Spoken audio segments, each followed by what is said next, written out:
So from a different roll, let's match up the piece, and I add about 6 inches above, right there. Okay.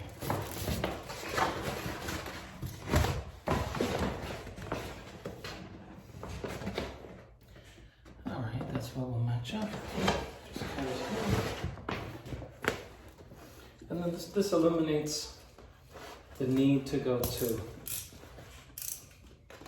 another roll just to get a full sheet.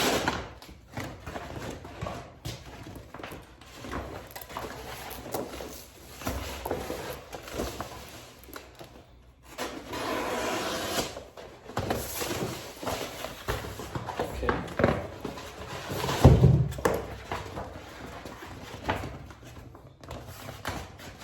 Let's trim it to make the job easier.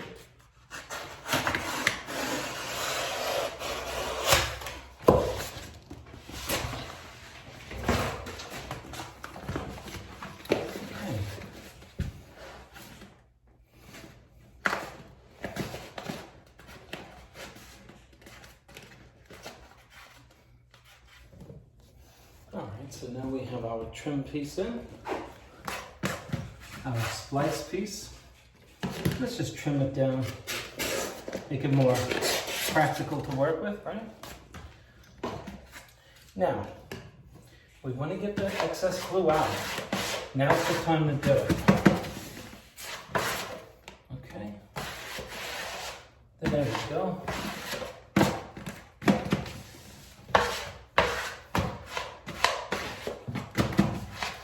So, I'm going to trim at the bottom first, because we want our piece in place. I'm actually going to trim a little more. Guess why? You don't want the wallpaper pulling in this area where I'm cutting. Aha, now it's fitting into the corner more easily. Before I trim it, I'm going to pull you up close so you can see how well we did. You see how it fits in there nicely? You see the seam, how it matches up beautifully? That's what you want. All right. What do you think? Cut it now?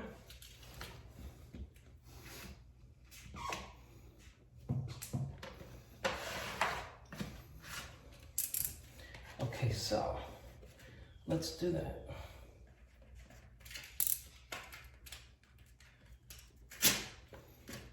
I relieved the pressure at the corner, at the bottom.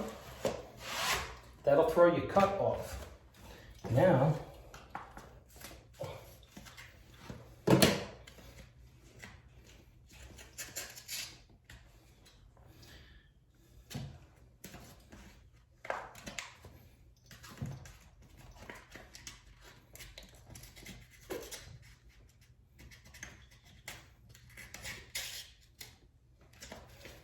okay, there was a little profile cut there that you may have missed if you weren't careful. Okay, now let's cut the bottom.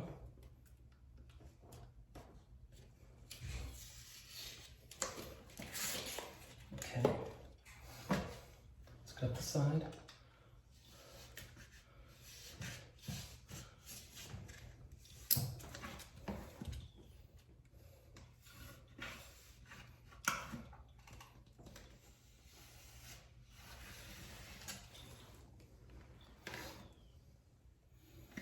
All right.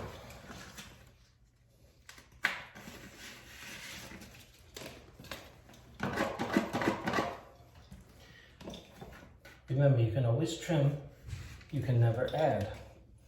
Okay? Let me bring you in again and show you what we've done so far. You see at the bottom where it goes in? Right here? We didn't want to miss that. You see how it goes in there? Okay, let's continue.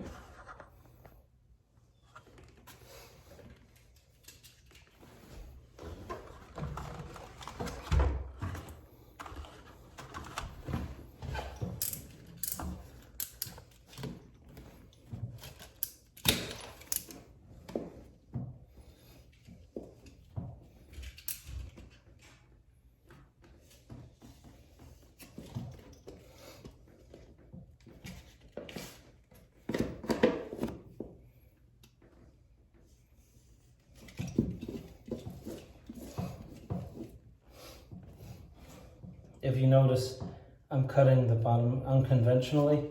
It's on purpose. I need to take a little more off than normal. We have an uneven skirting board. Okay, if you didn't notice, don't worry about it. Okay, so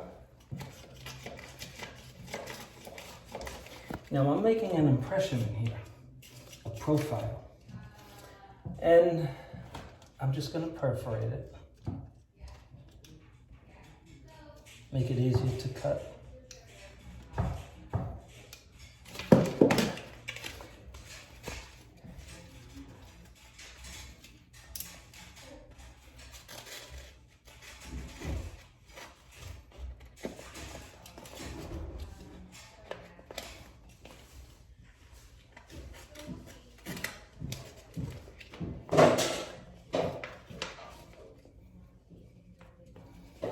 Okay, so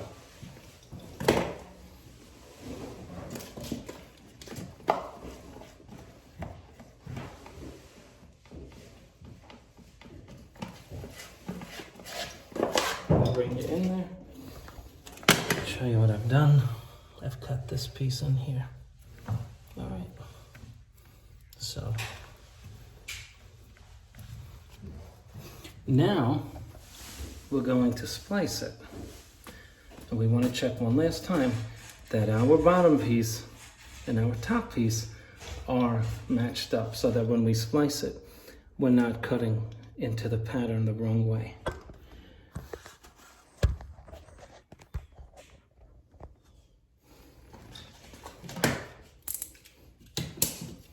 New plate again.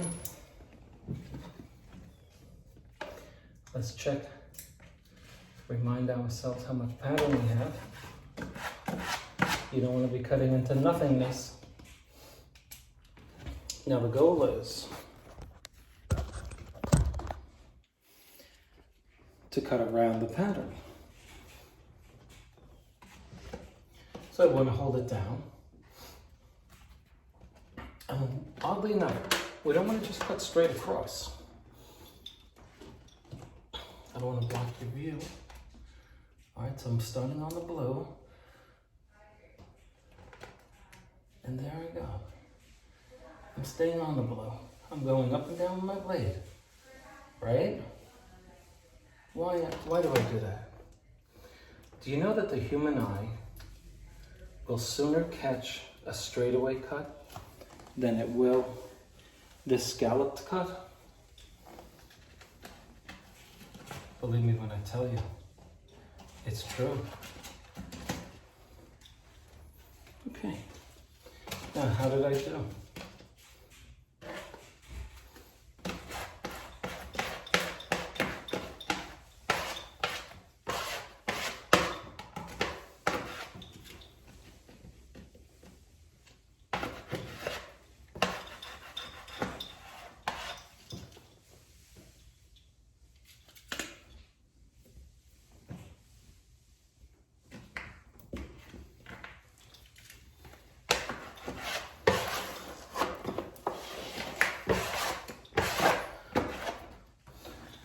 Okay, so for you to get a better look at that, let me trim this.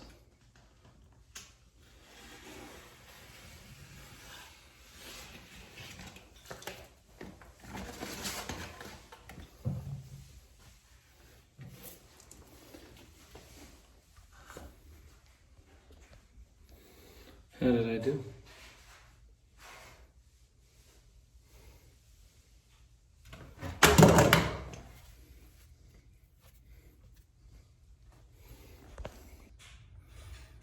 Can you find the splice?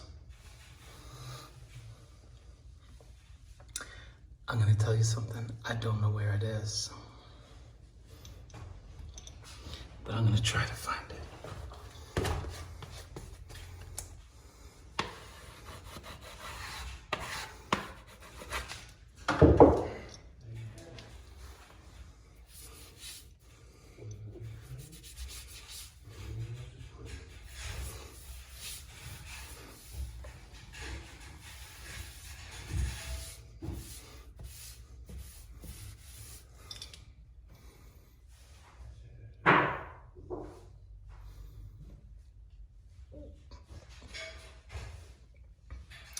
That's how you do it.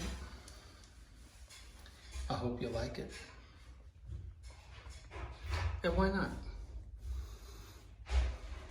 Why not save the wallpaper, right? If you can do it, I suggest you splice it.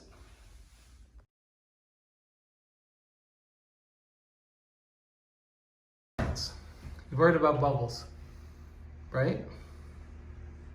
So now can you direct the light? Give me less light on this. I want the folks to see exactly. Let me see now. I want them to see what I saw. Okay, perfect. Do you see these bubbles? Everybody watching this.